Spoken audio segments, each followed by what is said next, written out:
기아의 마지막 퍼즐, 5선발의 경쟁이 끝나지 않았다. 2025 시즌 기아 타이거즈의 1군 엔트리 구성이 어느 정도 윤곽이 잡히고 있습니다. 하지만 5선발의 자리는 이범호 감독이 아직 결정을 하지 못했는데요. 당초 9일 롯데전 이후 결정할 예정이었지만 이범호 감독은 한 번 더 두 선수를 지켜보고 16일 삼성전까지 결정을 유보했습니다. 이미 4선발까지는 일찌감치 확정이 되었습니다. 하지만 5선발은 김도현과 황동아, 두 젊은 투수들의 피말리는 경쟁이 아직 펼쳐지고 있죠.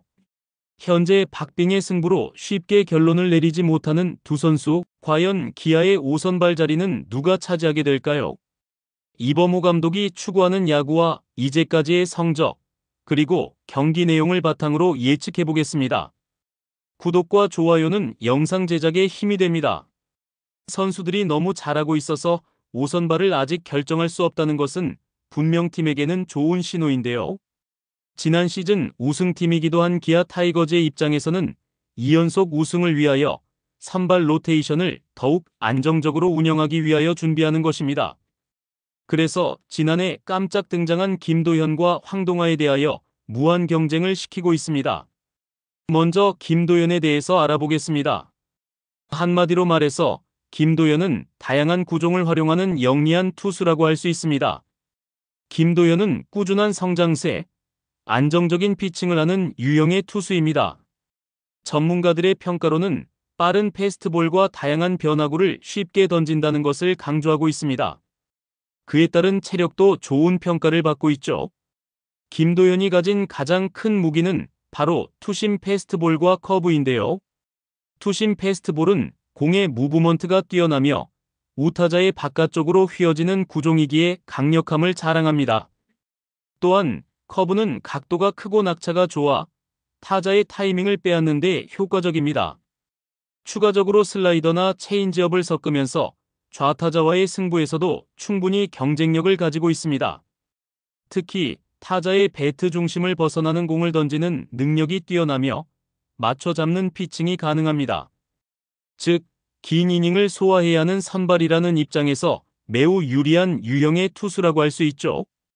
김도현은 150km 이상의 구위를 가진 선수입니다.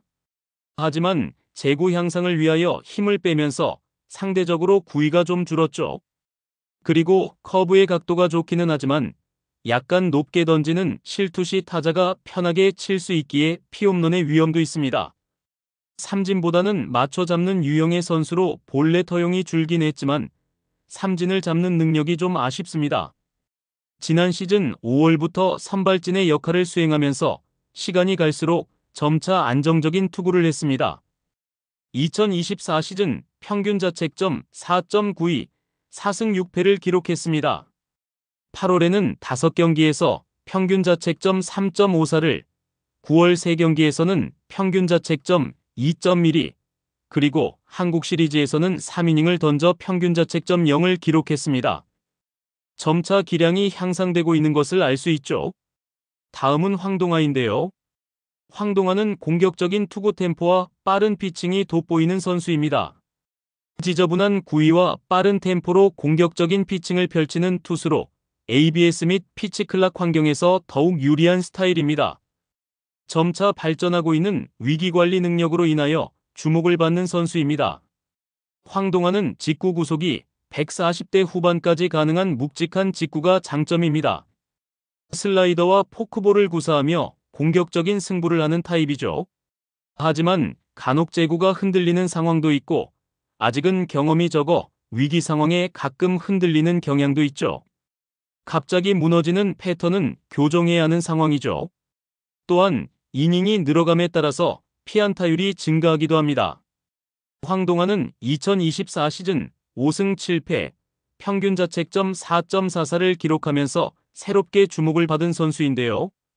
4월에는 8점이 넘는 평균 자책점을 기록하면서 1군에서 말소되는 등 부침을 겪었지만 팀 선발의 부상 선수들로 인하여 추가적인 기회를 부여받았습니다. 5월 5경기에서 2승 1패, 평균 자책점 3.81로 호투를 했고 6월에는 평균 자책점 5.89로 주춤했지만 팀 사정상 꾸준히 선발 로테이션을 유지했습니다. 7월과 8월 평균 자책점 4점대를 유지하다가 9월 3경기에서 2.40을 기록하면서 유종의 미를 거뒀습니다. 황동아도 한국 시리즈에서는 실점이 없었습니다. 각자의 장단점을 비교해서 이범호 감독이 마지막에 선택을 하는 것이지만 그 외에도 다양한 변수가 존재합니다. 개인의 기량뿐 아니라 팀 전력 운영 방식, 다른 선발진과의 조합, 시즌 일정 등 여러 요소가 최종 선택에 영향을 미칠 것이죠. 하지만 선발진은 이닝 소화력을 기준으로 경기 운영 능력과 현재 컨디션이 가장 중요한 요소로 작용합니다. 그러나 아직까지는 김도현과 황동아 모두 좋은 컨디션을 유지하고 있기 때문에 이범호 감독도 확실한 선택을 하지 못하고 있는데요. 당초 3월 9일 롯데전 이후 5선발을 발표할 예정이었지만 두 선수의 호투로 인하여 결국 3월 16일 삼성전 이후 최종적으로 결정될 전망입니다. 이범호 감독은 단순히 단기적인 경기력만 아니라 시즌 전체를 고려한 전략적인 선택을 할 것이라고 하지만 김도현과 황동아의 입장에서는 매 경기가 중요한 승부처가 될 것입니다. 실제적으로 이범호 감독이 5선발 결정을 미룬 이유 중 하나는 시즌 중반의 변수를 대비하기 위함인데요. 한 시즌을 치르다 보면 선발진에서 부상이나 부진으로 인하여 공백이 생길 가능성이 높습니다. 따라서 5선발로 낙점되지 못한 선수도 불펜에서 대기하며 언제든 선발 로테이션에 합류할 수 있도록 준비를 해야 하죠. 이범호 감독도 김도현과 황동아 중 한 명이 불펜으로 가더라도 언제든 선발로 올라올 수 있어야 한다고 밝혔습니다. 이 말은 결국 5선발을 선택을 하더라도 장기적으로 두 선수를 모두 활용하겠다는 의미이죠. 현재까지의 기량, 데이터, 팀 운용 방향 등을 종합적으로 고려했을 때 5선발에 더 가까운 선수는 김도현입니다.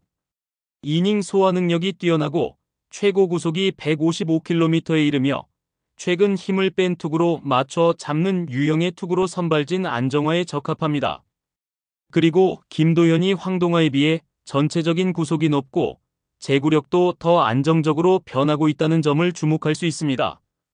그렇다고 황동아가 김도현보다 많이 밀린다고 생각되지는 않지만 안정적인 투구 패턴으로 볼 때 김도현에게 더 높은 점수를 줄 수 있죠. 그러나 선발로 활용할 선수가 많다는 것은 이범호 감독의 입장에서는 행복한 고민일 것인데요. 마지막까지 5선발을 결정하지 않는 이유는 마지막까지 긴장의 끈을 유지시키기 위해서일 것입니다. 스프링 캠프를 마치면서 5선발에 대해 어느 정도 결정했다라며 조금만 더 지켜볼 것이라고 언급했기에 이미 모든 선택은 이범호 감독의 마음속에 분명 결정되었을 것입니다.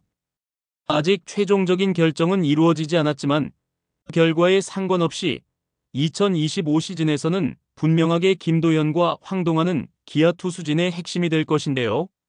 5선발 최종 결정은 3월 16일 삼성전 이후 내려진 예정이지만 선택받지 못한 선수도 기회는 열려 있다고 볼 수 있습니다. 과연 기아의 5선발 자리의 최종 승자는 누가 될까요? 이범호 감독의 선택에 관심이 집중되고 있습니다. 시청해주셔서 감사합니다. 구독과 좋아요 꼭 눌러주세요.